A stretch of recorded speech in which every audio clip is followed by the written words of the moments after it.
the 76ers staying at the top there, the way that things are hashing out?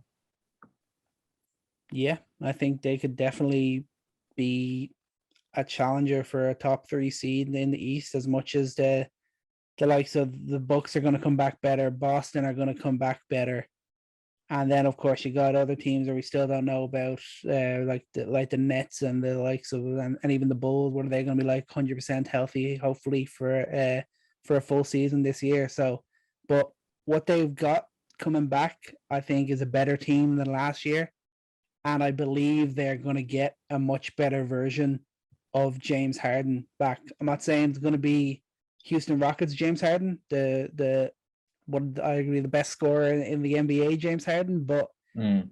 he came back. He played 21 games with this Philly team last year. He averaged 21, 7, and 10, and like it was okay, but he was nothing close to what James Harden is and should be in this NBA, because he wasn't in shape. That lingering hamstring injury was still there, and he just genuinely, he was overweight. He was not at the competitive level he needed to be. I mean, you just look at him in the playoffs. He only had one 30-point game in 12 playoff games.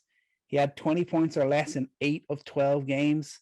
He shot just over 40% from the field and just below 37% from three, which wasn't too bad. But those are not numbers that James Harden should be putting up. And when Embiid went down, and when he wasn't himself when he came back, James Harden wasn't there to take over. I hope that with this full off season, getting more used to this team, he can come back and be a much closer version to the James Harden that we saw dominate in Houston than what we've seen over the last couple of years. What gives you that hope?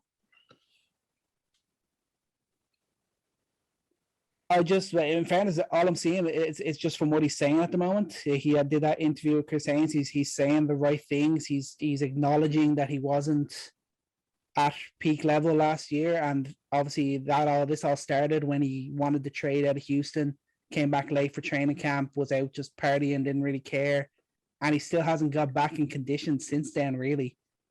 But I like what he's saying. I believe he's in a place where he wants to be. He's with his boy Daryl Morey. For the most part, they're kind of trying to reconstruct the Houston Rockets team that they had together back in the day, and I think he's happy, and I think he wants to compete with this Philadelphia team, and that's why I believe we're going to see a much better version of James Harden. Yeah, I don't know. That's all like really like optimistic of you, and I really appreciate that. I'm glad you're being optimistic here because like you say he's saying the right things.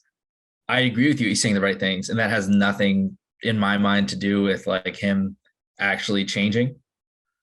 And I need to see that. That's one of those things. Like you need to see that change in his not just his effort, but also like his physical ability, like his first step, his quickness, his ability to like get off the floor under the basket. Like there's an explosiveness that is not there that I'm not sure if that's still recurrent injury or whatever, but it just worries me. And like I just need to see more. I need to see more from him before I buy into this, I don't know, this restored and renewed Harden.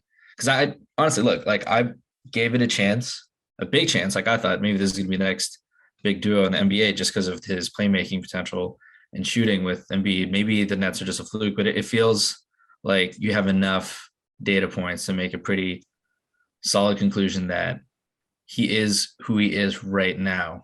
And it would take a lot to go back to what he was. Like what he was in Houston was also an anomaly. Because you got to think also about the fact that you have Embiid, you don't have the same amount of shooting, and I don't think that he has that same athleticism right now to do that much. And I just think there's a lot there, but it's possible. I mean, I'm having reserved optimism about them, probably because of what happened with when he transferred to the Nets to Philly. It just didn't pan out the way that we hoped it would. So hope is a little bit out of season right now, I'd say, for him. Yeah, We'll no, we'll wait. that's probably fair. I think But it's going to be how the team is built. I think how it can try and incorporate Harden's game more and not just have it all be about Embiid. Embiid is still the number one option, no doubt about that.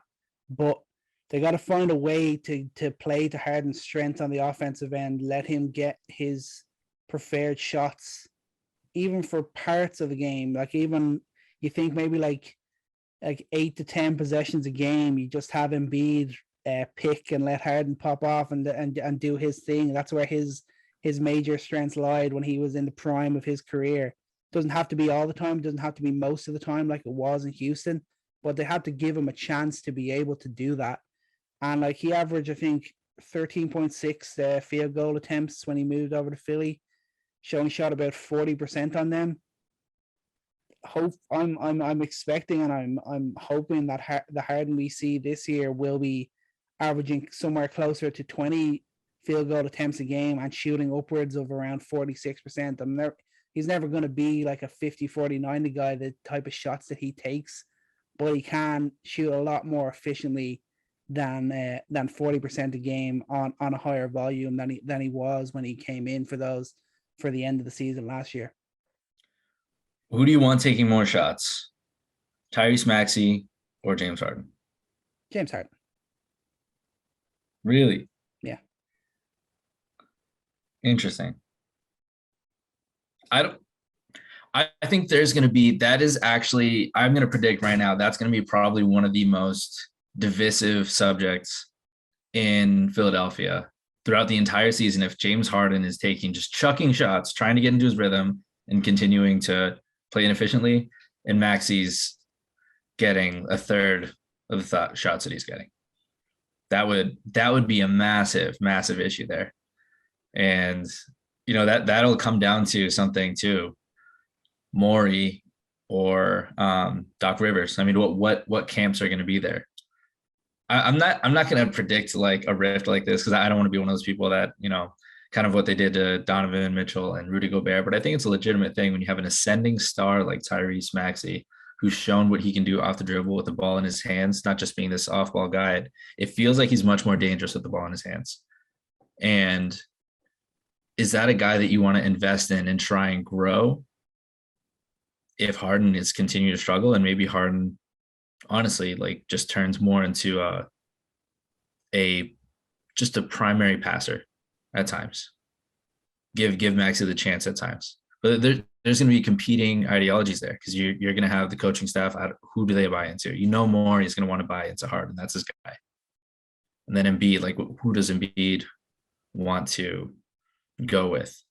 Honestly, I think it all comes down to Embiid. I mean, transition this into the rest of the team. Like Embiid, both in a situation like that and a season that I think could be tumultuous, because like there's just increased pressure, especially after the whole Ben Simmons thing. Like you want to take a deep breath, but also you are just waiting for that moment. Like they've just been waiting this whole time with Embiid to do something successful. And Embiid's the stabilizing force in all that, not just in the locker room and the perception, but on the floor too. Thanks for watching Coast to Coast on YouTube. For full episodes, check out the show wherever you get your podcasts. And for all the best hot takes, subscribe to the Coast to Coast YouTube channel below.